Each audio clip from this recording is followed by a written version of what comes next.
And my pleasure is to present the next speaker, who is Anette Zimowski, Chief Marketing Officer from Ava Ocean, who will talk about reinventing seabed fisheries. Please, Anette, the floor is yours.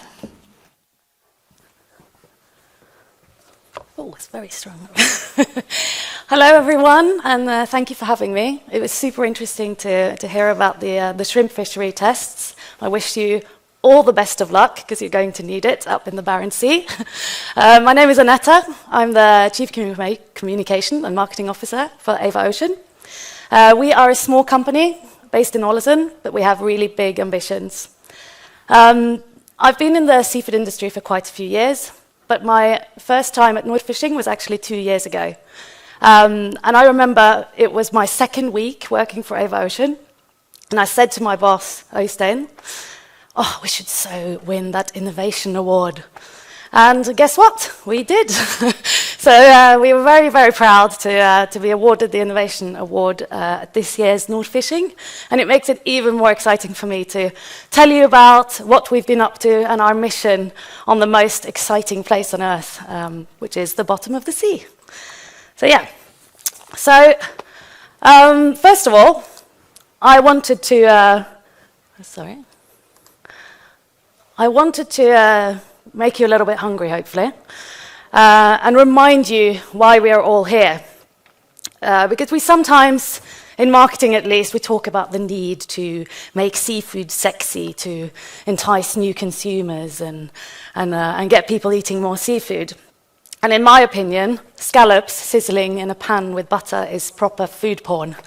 So I really want to start on this, because I've been walking around the fair here, and it's very little seafood. It's just machinery and boats and technology, which is super cool.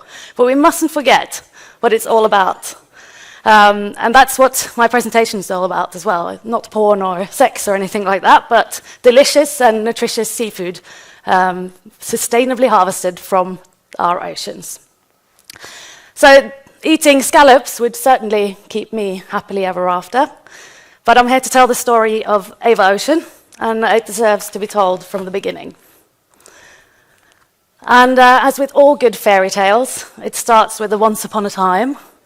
And some of you may have seen this video before, but it's just too good to not show again. So I'm going to take us back to the cheerful 1980s in Norway.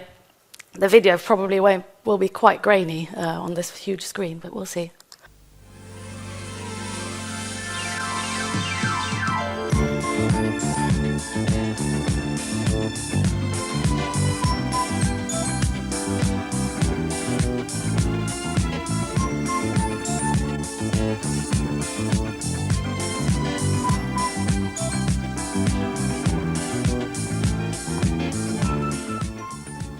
Skjell, en delikatesse fra havet. Fanging av skjell, skjellskraping, et nytt og spennende kapittel i norsk fiskerinæring. Vi vet at i områder rundt Svalbard, Jan Mayen og Bjørnøya finnes mengder av denne delikatessen, haneskjell. Derfor, i ei ellers vanskelig tid for norske fiskeri, bør vi kunne gjøre som flere andre fiskerinasjoner har gjort før oss, satse på skjellskraping. Det var tanken som resulterte i landets første spesialbygde skjellskraper, Concordia. Hvor store mengdene vet ingen sikkert, men her nede i djupet, 50-60, ja opp til et par hundre meter nede på havbottnen, lever de i rent, kaldt sjøvatten. Skrapene, som fangstredskapen blir kallet, kan ta 5 kubikmeter i hvert hiv. But this didn't turn out the fantastic fairy tale that the Norwegian industry so hoped for. Due to the intensive fishing that happened and heavy destructive gear used, the Arctic scallop population collapsed after just a couple of seasons. The fishery was closed, and dredging was banned as a fishing method in Norway in 1992. And as we saw in the film, the fishing gear that was used was a dredge. And worldwide, this is still the most widely used method for catching seafood such as scallops, sea cucumbers and others on the seabed.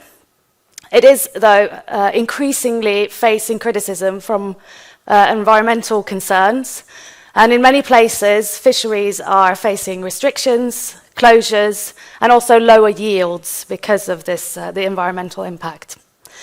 And whilst other parts of the seafood industry have seen great leaps in technology and advancement of gear, the seabed fisheries have not really developed very much since its inception in 1875. It remains more or less the same.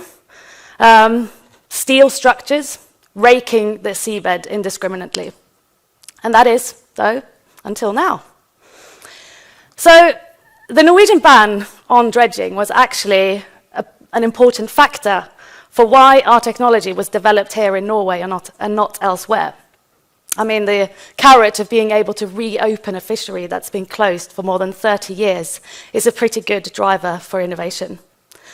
And 8 years ago, a group of ambitious entrepreneurs in Ålesund, they approached the authorities and asked them what would it take to reopen the fishery. And naturally, the authorities were quite reluctant and cautious to avoid history repeating itself. We've also adopted in Norway a very rigorous ecosystem-based resource management system based on science since the 90s. So we were first told that we had to document that the scallop population in the Barents Sea had recovered to levels that would be safe to harvest from.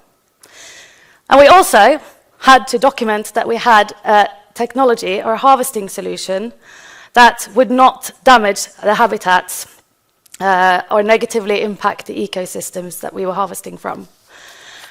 And we collaborated very closely with the Norwegian Institute for Marine Research and SINTEF. And through this, we were able to achieve these two first steps.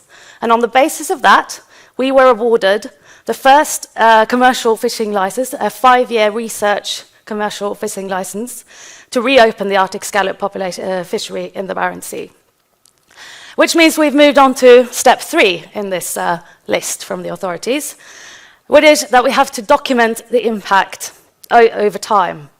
So we are doing that now together with marine science and in combination with the commercial fishery. And this unique and close relationship between science, management, regulation, and industry is being supported by many great partners. Is the main factor for why we are where we are today with Ava Ocean. And this is where we are. It's not a Star Wars poster. It is, in fact, our seabed harvester, Ava Ray. We've developed this tapping into industry experience from the very advanced Norwegian subsea oil industry. And we've developed this system, which can be said to be the world's first non-invasive seabed harvesting system for seafood. It hovers above the seabed and through a water flow is able to precision pick seafood into a basket where we sort out bycatch and smaller sized scallops that are then returned quickly and undamaged to the seabed. We also have loads of cameras on the equipment, so it's very much knowing what we're catching before we're even catching it. You don't need luck to go fishing with this equipment. So we installed the Ava Ray harvesters on the Arctic Pearl here, which is a former oil service vessel. And we set out into the dark Arctic night in December 2022. And this picture is taken of the crew on Little Christmas Eve, which was the first day that we caught scallops with the harvesting system in the Barents Sea. And they are smiling, they're very, very happy, but I know how exhausted they were and how much it had taken to get to this point. And I would be lying if this was sort of the end and happily ever after, because it surely hasn't been plain sailing since then. I mean, we have, and we continue to experience every single day the hard way, what it means to be pioneers. Let alone when you operate hundreds of miles into the Barents Sea, far away from land, in the rough and unpredictable weathers that you have up there. We have battled ice, factory issues, storms, I mean, you name it. And we've even had a couple of fun surprises. For example, when we caught this pirate boot. It's one of my favorite stories from this year. it was actually found to be over 400 years old. And it's currently being looked after at the University Museum in Tromsø, and I'm really excited to see what else they may find out about this food. I know it's got nothing to do with scallops, but I just love it. I think it's very fun. So the one thing that has become very clear to us over this year, battling all these challenges, and the crew have been amazing on board, the people on land. I mean, we have really worked so hard to get to this point. And the one thing that's super clear to us is that we have developed a harvesting concept that has huge potential to change the industry for the better. In our first year, we have fished 50 million scallops in the first year. That is quite something. It relates to around about 5,000 tons of scallops.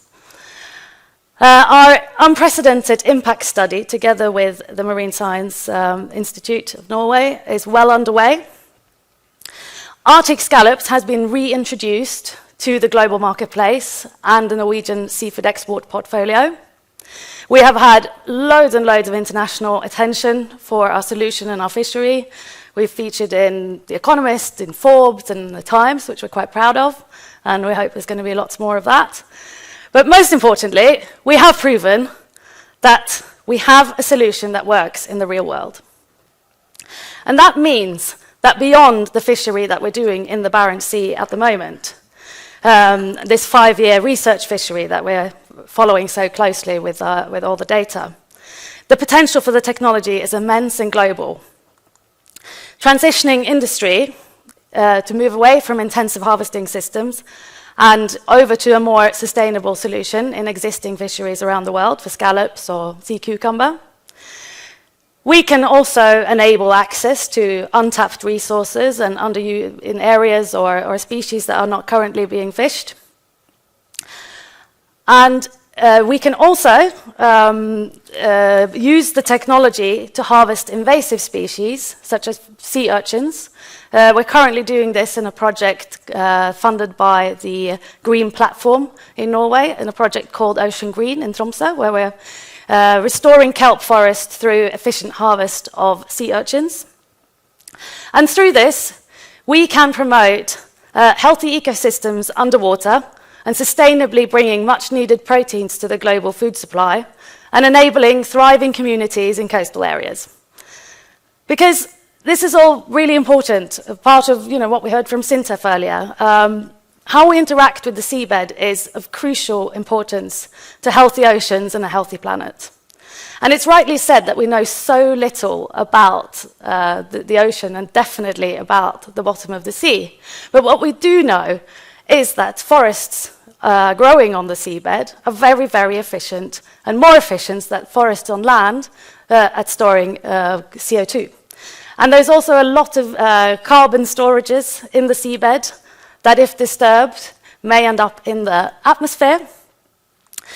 We also know that we need a lot more food in this world, and the seabed is a treasure trove of underused, nutritious and delicious seafoods that, if we harvested responsibly, could be an important part of meeting this need for food in the coming years.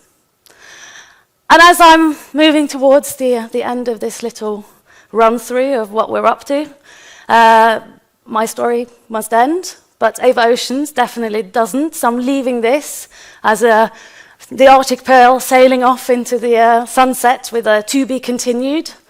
And then I hope that, because our journey has just begun, that you're all going to want to follow us as we proceed on our mission to change the industry of seabed fisheries for the better. So, thank you.